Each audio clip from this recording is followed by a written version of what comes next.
పాకిస్తాన్లో ఉండలేని పౌరులు విదేశాలకు వెళ్లి స్థిరపడుతున్నారు.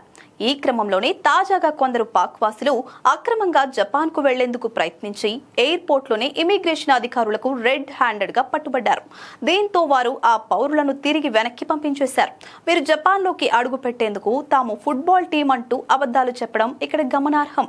ఇక Pakistan federal investigation agency professional football team పేరుతో కొందరు పాక్ పౌరులు జపాన్లోకి అక్రమంగా ప్రవేశించేందుకు ప్రయత్నాలు చేశారు. ప్రస్తుతం జపాన్లో జరుగుతున్న ఫుట్బాల్ టోర్నమెంట్ లో పాల్గొనేందుకు తాము పాక్ నుంచి వచ్చినట్లు చెప్పారు.